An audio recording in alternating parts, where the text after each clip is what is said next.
அமெரிக்க வாழ்க்கை. கட்டிட வாசலில் காரை நிறுத்தினாள் மைதிலி. கதவுகளை திறந்து மெதுவாய் இறங்குங்க என்றாள். சீனிவாசனும் லக்ஷ்மியும் இறங்கினார்கள். இந்த இடத்தில்தான் மீட்டிங். நான் 5 மணிக்கு இங்கே வந்து உங்களை அழைச்சிட்டு போகிறேன். சீக்கிரம் முடிஞ்சிட்டா எனக்கு செல்ஃபோனில் சொல்லுங்க என்று சொல்லிவிட்டு விடை பெற்றாள். சீக்கிரம் வந்துட்டோம் போல இருக்கு. மணி இன்னும் 3 ஆகலை. பின்னால் தோட்டம் போல இருக்கே, பார்த்துட்டு வரலாமா? அது கிடக்கட்டும். இது என்ன மீட்டிங்? எனக்கு சரியாக புரியலை.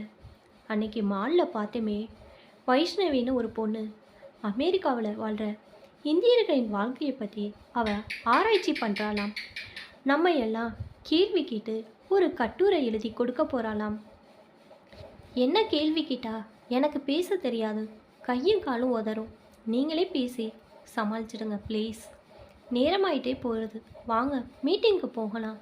10-12 முதிய இந்திய தம்பதிகள் அந்த அறையில் அறவட்ட வடிவில் குழுமி இருந்தனர். நடுவில் வைஷ்ணவி தன் சிநேகிதி வேணியுடன் அமர்ந்திருந்தாள். என் பேர் வைஷ்ணவி. நான் சோசியாலஜி படிக்கிறேன். ஒரு ஆராய்ச்சிக்கு உங்களோட உதவி தேவைப்படுது. நீங்கள் எல்லாம் வயசில் பெரியவங்க, இந்தியாவில் வாழ்கிறவங்க. இப்போ பொண்ணு புள்ள வீட்டில் விசிட்டராக இருக்கிறீங்க.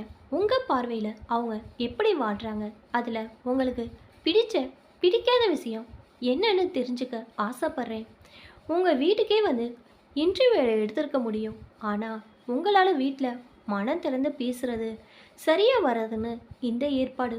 இங்கே என் பக்கத்தில் இருக்கிற அசிஸ்டண்ட் வேணி குறிப்புகள் எழுதி கொள்வாள். உங்களுடைய பேச்சை வைத்து கட்டுரை எழுத போகிறேன். உங்கள் பேரெல்லாம் இதில் வராது. நீங்கள் சொல்கிறதெல்லாம் ரகசியமாக வச்சுப்போம்.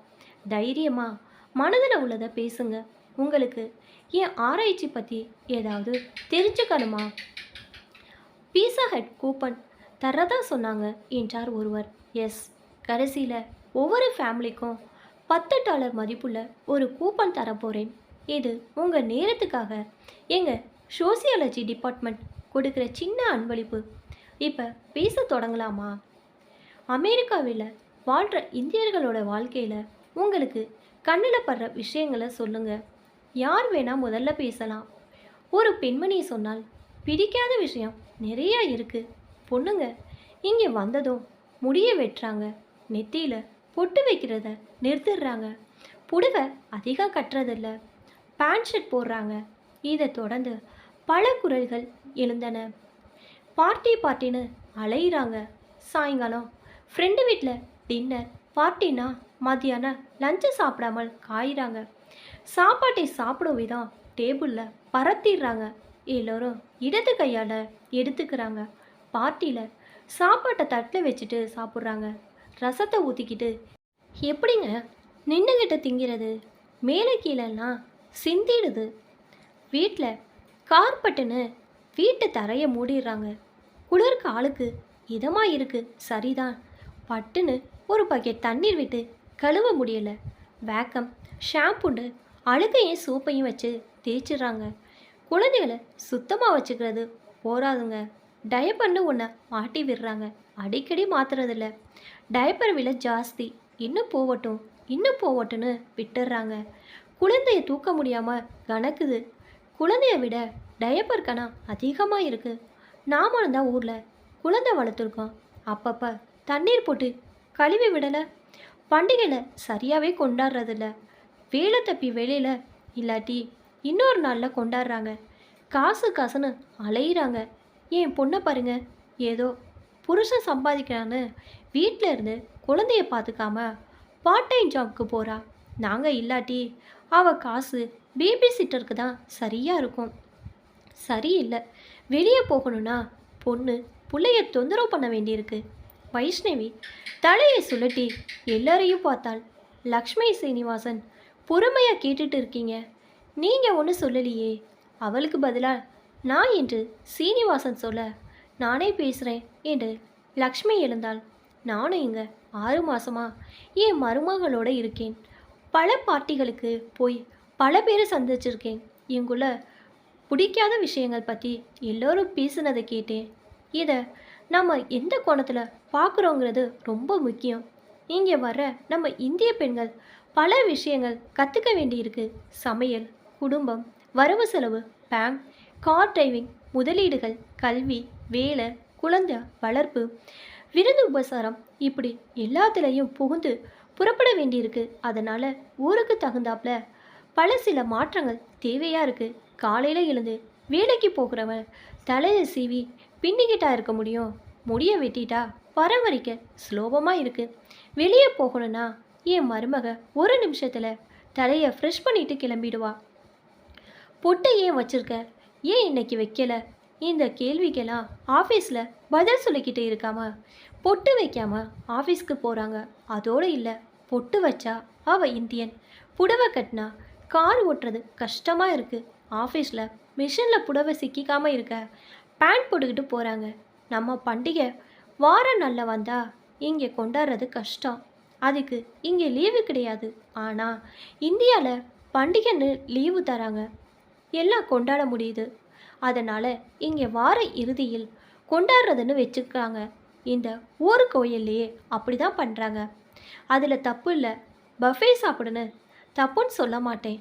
பொது இடத்துல போய் ரசம், சாம்பார், பாயாசம், மோர்னு சமைச்சு தட்டில் கொட்டிக்கிட்டு முழங்கையிலேருந்து நக்கிக்கிட்டு எதுக்கு அவதிப்படணும்? இந்த வம்பே வேணான்னு என் மருமக கெட்டிக்காரத்தனமாக பாட்லக் டின்னர்னு வச்சு லெமன் ரைஸ், வெஜிடபிள் பிரியாணின்னு எல்லா ஸ்நேகிதிகளையும் பண்ணிட்டு வர சொல்லிடுறா. தன் பங்குக்கு கோக், 7up, சிப்ஸுன்னு ரொம்ப கஷ்டப்பட்டு கடையில் அலைஞ்சு திரிஞ்சு வாங்கி ரொப்பிடுவா. பாட்டி, அக்கா அடுத்த வீட்டுக்காரின்னு சமையல் சொல்லித்தர 1000 உதவி இருக்கும். இங்கே புத்தகம், இன்டர்நெட், ஸ்நேகிதிகிட்டன்னு எப்படியோ கற்றுக்கிட்டு நல்லா பண்ணுறாங்க. எவ்வளவோ புது புது ரெசிபி கற்றுக்குறாங்க.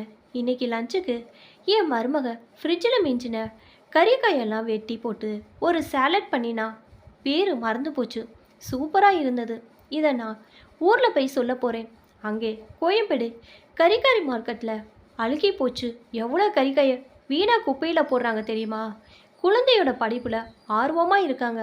முன்ன இந்தியாவில் இருந்தாப்புல குழந்தைங்க ஆனா ஆவனா ஆத்திச்சுடி வாய்ப்பாடுன்னு வீட்டிலையே கற்றுக்கிட்டு தாத்தா பாட்டியோட விளையாடு நேரத்தை வீணாக்கக்கூடாதுன்னு 2 வயசுலேயே ப்ரீ ஸ்கூலில் போட்டுடுறாங்க. அங்கே குழந்தை தூங்க படுக்க கூட இருக்காமே.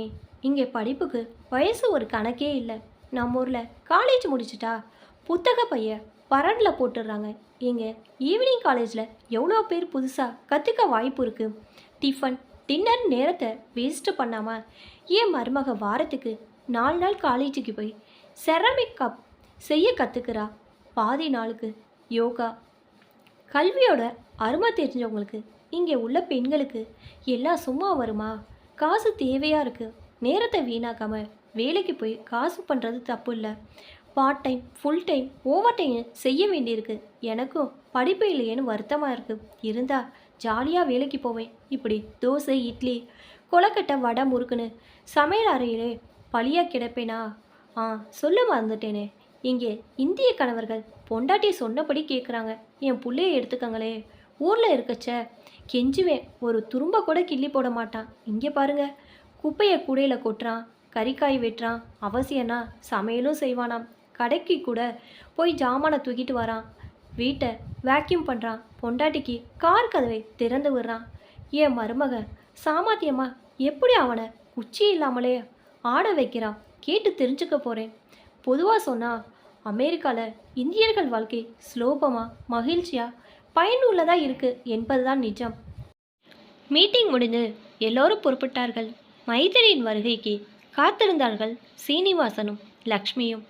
எனக்கு பேச தெரியாது, நீங்கள் பேசுங்கன்னு சொன்ன, பொழிஞ்சிட்டியே என்றார் சீனிவாசன்.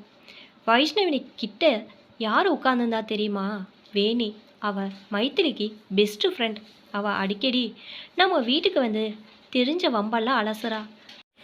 நான் ஏதாச்சும் ஏடா கூடமா மருமகளை பற்றி சொல்ல போக மைத்திரிக்கிட்ட வேணி பற்றி வச்சுட்டா நம்ம பாடு சங்கடமாயிடும். வேகிற தோசைகள், வெப்பம் தாங்காத பள்ளி, வெந்நீர் அடுப்பில் விழுந்து வெந்து தான் துள்ளிண்டு ஆயிடும்.